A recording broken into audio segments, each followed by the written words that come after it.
Women's basketball opened up the first round of the RMAC playoffs on Tuesday against Colorado School of Mines. We have your highlights from that and interviews from some of the night's top performers. All that and more coming up on Maverick Postgame.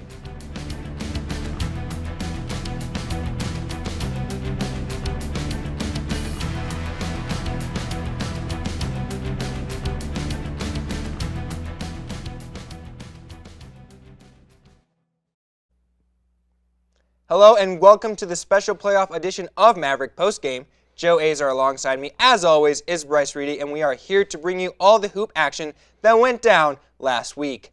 On Tuesday night, CMU was one of the 4 hosts for the first round of the RMAC playoffs, and the Mavericks' opponent was none other than Colorado School of Mines. The two teams have met only once this season, and it took a fourth quarter comeback from the Mavericks to pull away with a 72-66 victory. But that was a long time ago, and both teams had significantly changed entering Tuesday night's game. And as always, we are going to show you how this one went down with all the highlights from Bronson Arena, a big-time matchup and a big-time opportunity for the Lady Mavs. Aaron Richley getting ready to get things started, but a bit of a rough start here for the Mavericks as there's Mata and Panisa tries to find Archambault and throws it over. That's their first possession of the game with a turnover. Now there's Brianna Adams, gives it over to Jalen Durant in a misplaced pass, back-to-back possessions with a turnover, and Mines looks to capitalize here off a nice little screen, finds the inside bucket, and that one's good. 4-0 lead there. The next possession for the Mavericks, there's Richley to Adams, and Adams loses the ball. 3 straight turnovers on 3 straight possessions for the Mavericks. Now a nice bucket there. That extended the lead to 9-0 early in the first quarter. Mavericks needed to respond. There's Richley, gives it to Durant, who gives it over to Epenisa. Epenisa to Adams with the 3, good. And that cuts the lead down to 9-3. Now another 3, 16-3 though the score. Adams finds Archambault, top of the key, splash on that one. 13-6, still a big deficit. Now the Mavs cut it a little bit lower. There's Durant, tries to find somebody, finds Richley. Richley hesitates off a screen from Small, decides to take it herself. That's a big shot off the bank and in. Good. And the Mavericks slowly but surely starting to get their way back into this game, thanks in large part to a big second quarter from Unlikely Heroes. There's a big steal by Kim Childress. Childress gives it to Richley. Richley top of the key, splash, count the bucket there. Now another unknown hero, Tori Catlett with a steal and the layup. Not people that you would expect to come up big, but Taylor Wagner gave them a task and a nice back pass there by Childress, and she is coming up big in the second quarter. There's Durant again to Childress. Childress with the floater. Good on that one again. Huge points from them. Now there's Adams. Adams inside, tries to go for the layup. No good, but no one is covering Jalen Durant, and in the last couple weeks she's been red hot, and this week, no exception. She started to warm up there. Now into the second half. There's Durant. Durant goes underneath. Look at the selfless teammate there pass by Archambault. Good 3 there by Aaron Richley on a nice play. There's Durant.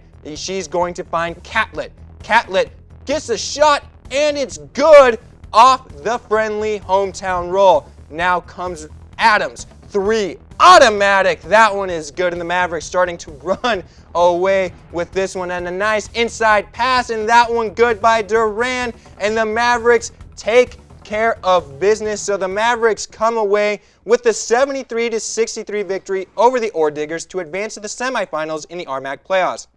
Richley leads the team with 21 huge points on 6 of 12 shooting from the field, also chipping in 5 big assists on the night.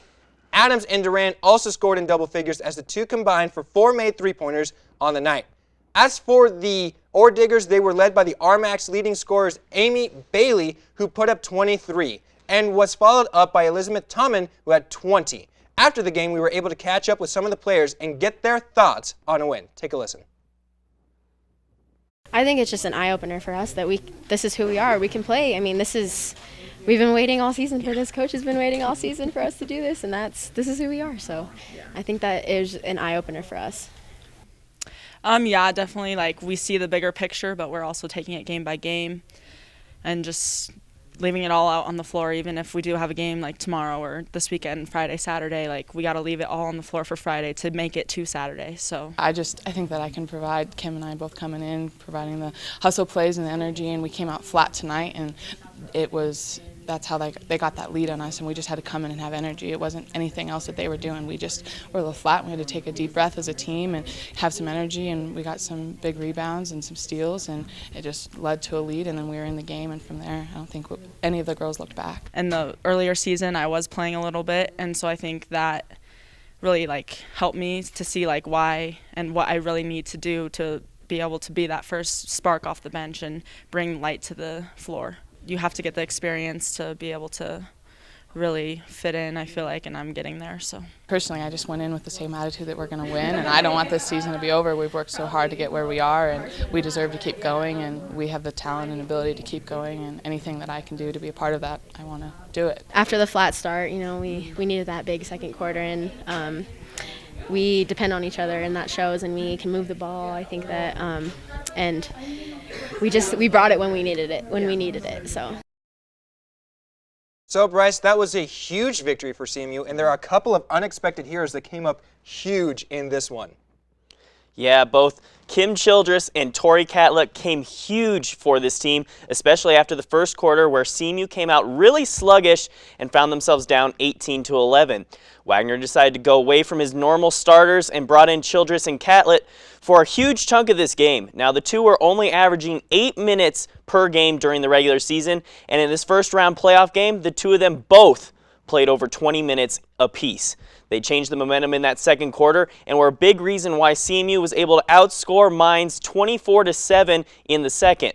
While neither of them piled up huge stats for the stat sheet, their presence was felt inside, where Wagner's original starting group was just having problems because they didn't have the size to compete against the Ordigger bigs on the glass. But the fact that this team can throw in a couple players who hardly played all season and they have that huge of an impact shows how deep and dangerous this team is heading into the second round. Yeah, absolutely. The depth of Wagner's team is strong. And speaking of the second round, the Mavericks' opponent that they will be playing on Friday is this UCCS Mountain Lions. After they defeated Metro State 66-62 on Tuesday, CMU only faced off against this team once this season, and that was back on January 21st at home, where CMU entered halftime down 5 after a couple of sloppy turnovers, but stormed out in the second half and took the 80-63 victory. Erin Richley was massive in this game and put up 30 points to go along with 9 assists as she kept the team in the game in the first half. So look for this one to be a close matchup between the number 2 and number 3 seeds in the RMAC. Brittany Hernandez caused a lot of problems inside for the Mavericks, and she's one of the best players this conference has to offer, and that's obviously the biggest weapon for the Mountain Lions. Now, the winner of this game will go on to face the winner of CSU Pueblo and Fort Lewis in the championship game on Saturday.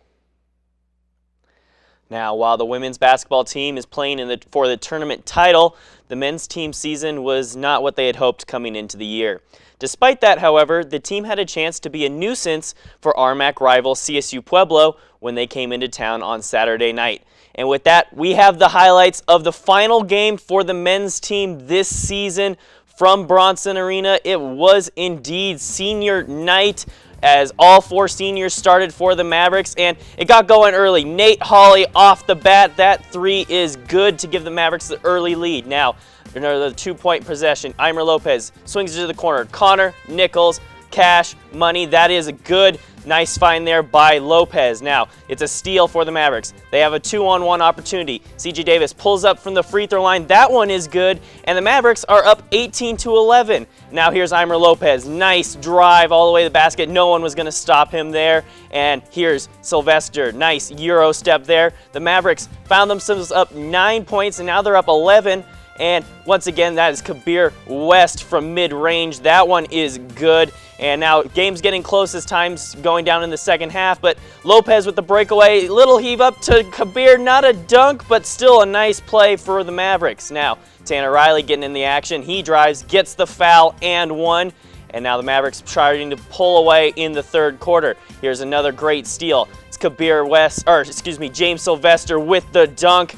That one is good, and then going into the final seconds, it's going to be a steal here by Kabir West, and we're going to watch the senior ride it home for the final dunk of the night. Let's watch that one again here in slow motion as he gets up for his final basket as a Maverick.